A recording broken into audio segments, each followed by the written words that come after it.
SFI రాష్ట్ర committee పిలుపులో భాగంగా రాష్ట్ర వ్యాప్తంగా అన్ని జిల్లా కేంద్రంలో నిరసన నిర్వహించడం జరుగుతుంది. ఎందుకు అనగా రాష్ట్ర వ్యాప్తంగా గత 6 సంవత్సరాల నుండి ఫీజు రియంబర్స్మెంట్ కానీ స్కాలర్షిప్ కానీ గత టీఆర్ఎస్ ప్రభుత్వం విడుదల చేయలేదు. మేము వచ్చిన తర్వాత మేము పెట్టిన పథకమే కాబట్టి ఫీజు రియంబర్స్మెంట్ స్కాలర్షిప్ మేము రాగానే రిలీజ్ చేస్తామని చెప్పిన ఈ నూతన ప్రభుత్వం కాంగ్రెస్ ప్రభుత్వం కూడా నిర్లక్ష్యంగా వ్యవహరిస్తూ గత 2 సంవత్సరాల దగ్గరైనా కూడా ₹1 ఫీజు రియంబర్స్మెంట్ కానీ స్కాలర్షిప్ కానీ విడుదల చేయని పరిస్థితి ఉంది. దీనివల్ల విద్యార్థులు ఎంతో తీవ్ర ఇబ్బందులకు గురవుతున్నారు.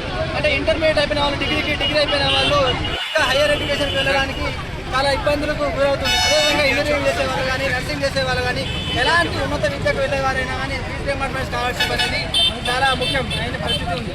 కాబట్టి మేము ఎస్ఎఫ్ఐగా కోరుకుంది ఏంటంటే ప్రభుత్వం వెంటనే స్పందించి ఫీజు రియంబర్స్మెంట్ కానీ స్కాలర్షిప్ కానీ గత 6 సంవత్సరాల నుంచి పెండింగ్ ఉన్న 8,400 కోట్లకు పైగా రూపాయలు వెంటనే స్పందించి విడుదల చేయాలి.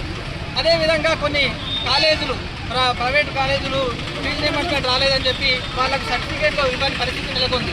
వాళ్ళు సర్టిఫికేట్లు ఇవ్వకపోవడం వల్ల లేదంటే ఖచ్చితంగా ఫీజులు వసూలు చేయడం వల్ల విద్యార్థులు చదువుకు దూరం అవుతున్న పరిస్థితి నెలకొంది. కాబట్టి మేము ఎస్ఎఫ్ఐగా డిమాండ్ చేస్తుంది ఏంటంటే పెండింగ్లో ఉన్న 8,400 కోట్లు వెంటనే విడుదల చేయాలి. అదేవిధంగా ఖచ్చితంగా నిర్బంధంగా ఫీజులు వసూలు చేస్తున్న ప్రైవేట్ కళాశాలలపైన చట్టపరమైన చర్యలు తీసుకొని వాటి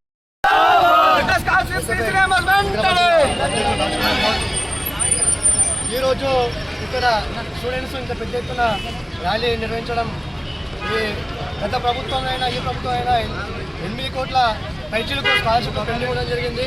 ఆ స్కాలర్షిప్ని ఎమ్మడి విడుదల చేయాలని ఈ రాష్ట్ర ప్రభుత్వానికి విజ్ఞప్తి చేస్తూ ఉన్నాం. ఏంటి అలా పెద్ద ఎత్తున ఇంతకన్నా పెద్ద ఎత్తున ధర్నాలు నిర్వహిస్తామని తెలియజేస్తూ ఉన్నాం. ఈ ప్రభుత్వం గత ప్రభుత్వం ఈ విద్యా వ్యవస్థను పూరా సత్యనాశ చేయడం జరిగింది. కానీ ఈ ప్రభుత్వం ఎలక్షన్స్లో హామీ ఇవ్వడం జరిగింది. ఆ హామీలలో ఈ కాంగ్రెస్ ప్రభుత్వం వచ్చి 18 నెలలు గడుస్తున్నా ఇప్పటికే స్కాలర్షిప్లు రాకపోవడం అనేది సిగ్గుచేయడానికి ఈ సందర్భంగా తెలియజేస్తూ ఉన్నాం.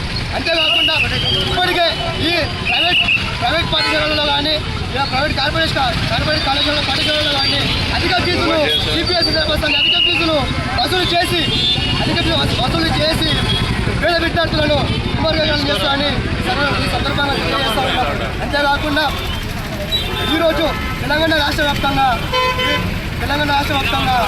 కాంగ్రెస్ 18 నెలల్లో గడుస్తూ ఉన్న విద్యాశాఖ మంత్రి లేకపోవడం ఎంత సిగ్గుచేటని ఈ కాంగ్రెస్ ప్రభుత్వానికి తెలియజేస్తూ ఉన్నా. అయ్యా రేవంత్ రెడ్డి గారు, మీతోనే ఉంది కదా విద్యాశాఖ మంత్రి, మీరు ఇప్పటికీ ఈ స్కాలర్షిప్